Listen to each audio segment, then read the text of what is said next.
Eh bien bonjour à tous, aujourd'hui vidéo triple avis, on a vu Lawrence of Arabia, Life of Crime et Le Cercle Rouge. Alors Blu-ray et Blu-ray 4K UHD, donc comme d'habitude on a vu ça, on a donné son avis juste après pendant le générique du film, à chaud, je vais y arriver. Je vous envoie ça tout de suite, c'est parti. Alors je viens juste de terminer Lawrence of Arabia. Enfin j'ai vu ce film depuis le temps que j'en entends parler et que je voulais me le faire. Surtout par rapport au fait que son 4K devait être une bombe atomique d'après la légende. Et puis j'avais jamais vu le film, donc c'était l'occasion. Alors, on va parler du film vite fait. Donc bon, pour moi c'était une découverte, je l'avais jamais vu. Alors là je viens juste de le finir et je suis déçu. Parce que, en fait, ces derniers temps, ça arrête pas de me faire ça. Ça me fait ça avec les Hitchcock, là, ça vient de me faire la même chose avec ce film-là. C'est-à-dire que tout le film, c'est un film qui dure 3h40. C'est pas un film qui dure un quart d'heure. Et ben, j'étais à fond de tout le film est passé relativement vite, mais la fin... Ah ben, la fin m'a déçu. Je me dis, en fait, moi, je pensais que j'avais encore un bon quart d'heure, 20 minutes de film, et pense ça se finit.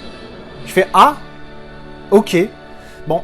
Alors après, le truc, c'est qu'il y a un côté historique au film. Hein. Alors je ne crois pas que c'est tiré d'une histoire vraie, mais c'est tiré d'événements, en tout cas, qui sont réels, après adaptés pour le cinéma, d'après ce que j'en ai compris. Mais, donc du coup, je me dis que si je connaissais l'histoire, l'histoire là, avec un grand H, peut-être que je mettrais ce film... peut-être que j'aurais compris la fin, du coup.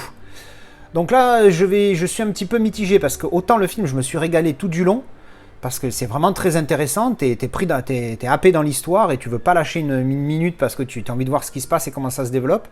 Alors c'est vrai que c'est très long, il y a peut-être quelques petites longueurs par-ci par-là, mais bon, moi ça va, c'est passé relativement vite. Le coffret est magnifique, hein. Alors, ce coffret Columbia est juste superbe. Oui, donc le film est vraiment très bon et j'étais parti dans ma tête, je me suis dit putain mais ça sent la note énormissime. J'étais parti, je sais pas, je sentais un bon 8 qui pouvait flirter avec le 9, mais là du coup ça va être 7. Ça va être 7 parce que j'ai pas cette connaissance de l'histoire qui peut-être m'empêche d'apprécier la fin à sa juste valeur. Donc je vais mettre 7. Et sachant ce que je suis en train de dire que j'ai pas aimé la fin, mettre 7, ça veut dire que le reste du film est vraiment très bon. Parce que, ouais, voilà, je suis déçu de la fin, je sais pas, merde. Mais bon, bref, donc je mets 7, mais à voir si un jour j'apprends un petit peu l'histoire, peut-être que je réévaluerai ma note. Alors on va parler du plus important, parce qu'évidemment, moi je suis pas un spécialiste assez bon pour donner un avis sur le cinéma, mais par contre, je suis pas non plus un spécialiste, mais je m'y connais un petit peu mieux pour le 4K. Alors, comme je disais au début, la légende dit que ce 4K était une référence, était magnifique, était truc, était bidule. Eh ben alors, pour le coup, la légende dit vrai. Nom de Dieu, qu'est-ce qu'il est beau! Oh là là, ce 4K, comment il envoie du sale! Oh, c'est une horreur, tellement il est beau! Non, il est vraiment très bon, attention. Pour un film de 1962, ah oui quand même, 1962, j'ai mis du temps, j'ai cherché. Franchement, c'est assez impressionnant. Alors, filmé en 35, 65 et 70 mm. Alors, d'après ce que j'ai compris, attention, il y a un peu de 35 mm, beaucoup de 65 mm et pas mal de 70 mm. Donc le tout combiné, c'est vraiment, c'est vraiment magnifique. La qualité, il y a il y a un piqué. Bon, là. Et alors la couche Dolby Vision par-dessus avec le HDR, laisse tomber. Enfin le truc, c'est un petit peu comme les 10 commandements que j'ai vu récemment, le même genre de grosse fresque historique, plus ou moins réelle. Hein. Après ça, c'est un autre débat. Mais là, pour le coup, franchement, la qualité, elle est juste. C'est quelque chose, hein. Franchement c'est quelque chose. Donc j'ai déjà mis le Blu-ray dans la PlayStation 3, on va voir, on va faire les petits comparatifs. Donc je disais 4,5 parce que il est précis comme c'est. Alors il y a du grain évidemment, ça zouk un petit peu suivant les scènes, ça c'est sûr. Mais franchement, quand tu vois la qualité du truc, tu te dis non, c'est énorme. Donc pour un film de l'époque comme ça, c'est 4,5 sur 5 vraiment parce que c'est superbe. Enlever le grain aurait été la perfection. Mais voilà, ça aurait été un travail mais de malade mental j'imagine pour enlever ce grain-là sans faire de l'image dégueulasse trop DNRée. Enfin bref, t'as compris. Allez, on va faire tout de suite le petit comparatif. Alors, petit comparatif effectué, ça tue. Franchement, alors, je pars tout de suite en disant que le Blu-ray standard est très bon. Je vais mettre 3,5, presque, presque 4 pour le Blu-ray standard. Mais le 4K, je reste sur mon 4,5 parce que vraiment, il est magnifique. Le travail du HDR est juste dingue et le piqué est bien mieux. Il est 2 fois mieux en fait. Il est pas... Alors ça paraît énorme quand on dit 2 fois mieux, mais c'est clair que quand on voit la différence avec un DVD par exemple, je sais que sur les 10 commandements, ça m'a fait le coup entre le DVD, le Blu-ray et le Blu-ray 4K. Le gap entre le DVD et le Blu-ray est gigantesque et le gap entre le Blu-ray standard et le 4K est énorme, mais pas gigantesque. C'est-à-dire que c'est vraiment 2 fois plus, alors qu'entre le DVD et le Blu-ray, c'est 10 fois mieux. Ben là, c'est un petit peu la même chose. Enfin, j'ai pas le DVD pour faire le comparatif, mais bon, vous voyez ce que je veux dire. Le Blu-ray est très bon. C'est un solide 3,5, vraiment 4. Hein. Mais le 4K, 4,5, parce qu'il est vraiment magnifique. La couche Dolby Vision, elle fait un vrai travail. Alors, on voit plus le grain sur le 4K que sur le Blu-ray. Mais c'est parce qu'encore une fois, hein, c'est le scan qui est très bon. Donc, du coup, ça fait ressortir le grain de la pellicule.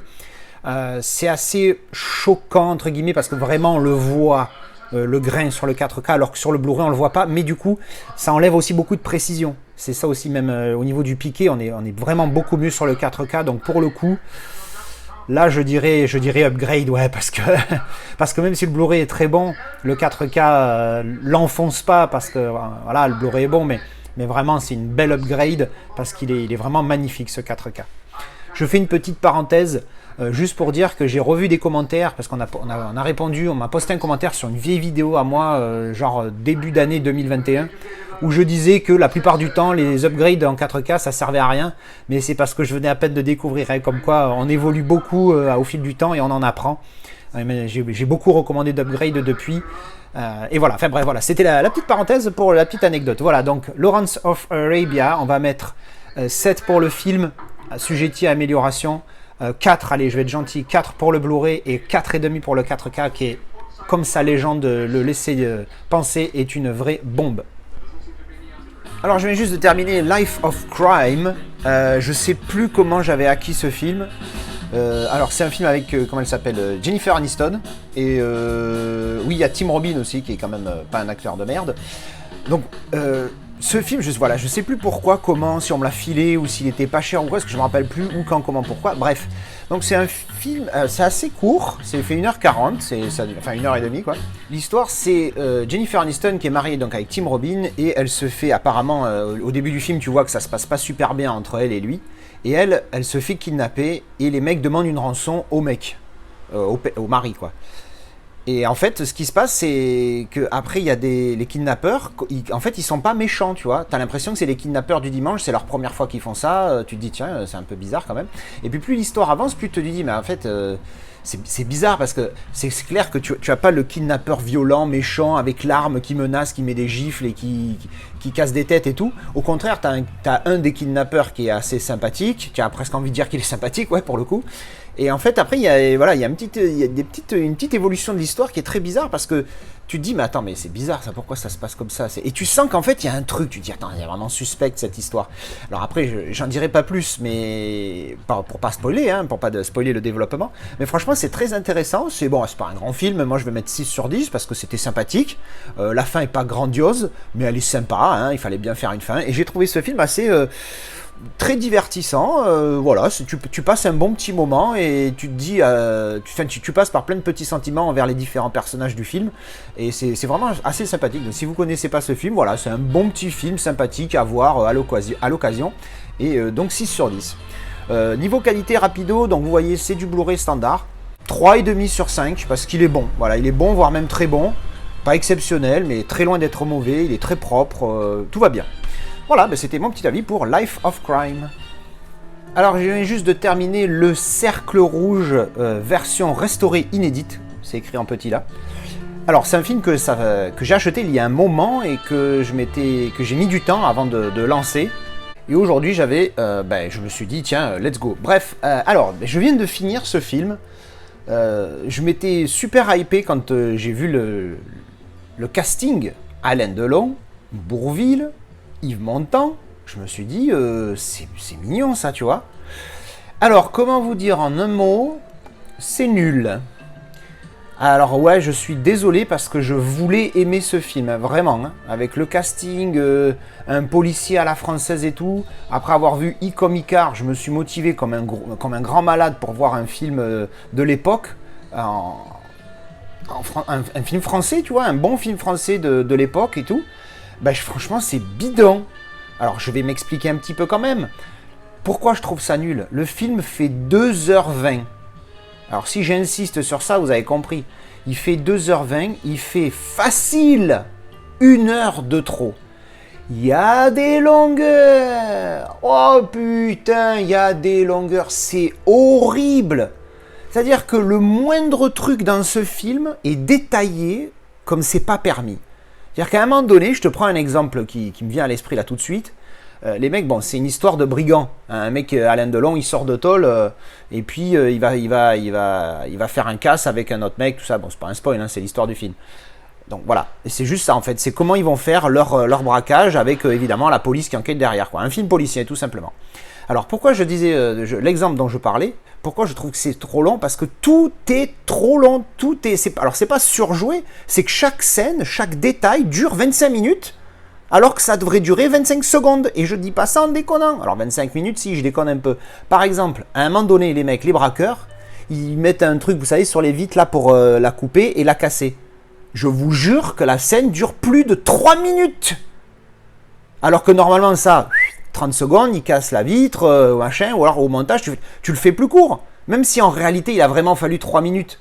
Mais c'est d'un ennui. Et chaque scène, c'est la même chose. À un moment donné, le mec, il arrive avec son arme dans sa mallette. Ben, il sort sa mallette, il ouvre sa mallette, il sort la première partie de l'arme, la deuxième partie, il sort le silencieux, il sort le viseur, il sort le machin. Et tout ça en vitesse, on va dire, normale, tu vois. Mais c'est des trucs, c'est chiant. Parce que, comme je vous dis, chaque moment du film, c'est ça. C'est-à-dire que chaque moment du film, tu as une surexplication et des scènes qui sont trop longues. Alors au final, ça aurait pu être un bon policier s'il avait duré 1h30. Mais là, 2h20, oh, c'est pas possible. C'est long, c'est long, c'est long. Oh là là, c'est vraiment horrible. Et ça aurait pas été un grand film, hein, je pensais, parce que même si tu enlèves toutes ces longueurs et que tu le raccourcis, même s'il dure 1h20, au final, ça aurait été un bon policier, mais sans plus, voilà, un policier, voilà, même pas un bon policier, ça aurait été un policier. Je pense que c'est un film, j'aurais pu mettre 5 ou 6, tu vois, si il n'était pas aussi long. Mais là, moi, je mets 2. Je mets 2 parce qu'au final, oui, pourquoi pas 1? Parce qu'encore une fois, je rappelle que 1 est la note minimum. Je note selon IMDb et c'est de 1 à 10 et pas de 0 à 10. Pourquoi je mets 2? Parce que ça reste quand même une enquête et tu te dis, ok. Mais franchement, en dehors de ça, puis le fait aussi, j'ai bien aimé avoir Bourvil dans un autre rôle qu'une comédie. Ça aussi, ça m'a plu. Il n'est pas mauvais. Je dirais pas qu'il est très bon dans ce rôle-là, mais c'était franchement bien joué de sa part. Donc bon. Puis après, il y a plein de trucs aussi. Je revois là des extraits du cinéma, de scènes. On est revenu au menu.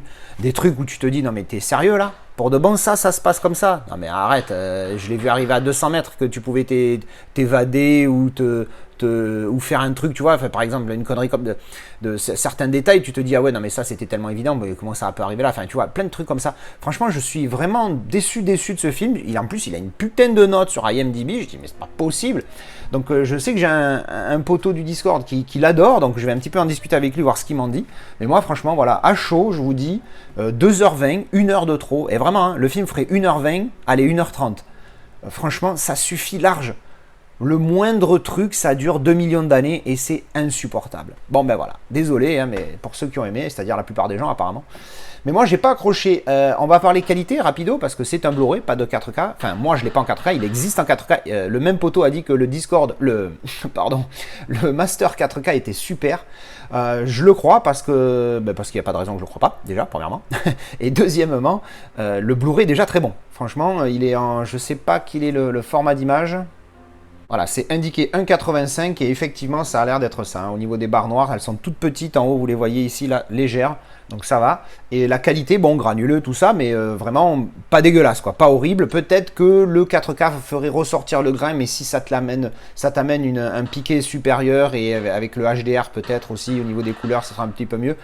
Il peut y avoir une amélioration qui peut être conséquente, effectivement. Moi, je vous recommande le Blu-ray pour tester si vous ne connaissez pas le film d'abord, parce qu'il est franchement, il est très bon. Hein. Il est vraiment très regardable. Ça va être, pour un film de cette époque, c'est 4, hein. C'est 3,5, 4, hein. C'est vraiment pas mauvais. Mais voilà, bon, malheureusement, le film n'a pas suivi. Voilà, ça c'était mon avis pour Le Cercle Rouge. Et voilà, c'était mes avis sur ces 3 films. Alors, de la satisfaction, du très bon, du moyen, du pas bon. satisfaction, déception, et voilà, film sympathique. Voilà, dites-moi ce que vous en pensez, si vous avez vu les films, si vous êtes un gros fan de ce film-là, expliquez-moi pourquoi vous aimez ce film-là par rapport à ce que moi j'ai ressenti, hein. Franchement, ça m'intéresse de voir si, d'entendre les avis de gens qui l'ont aimé. Voilà, ben, je vous retrouve en commentaire, merci d'avoir regardé cette vidéo, et je vous dis à la prochaine pour une vidéo avis. Allez, tchou, bisous!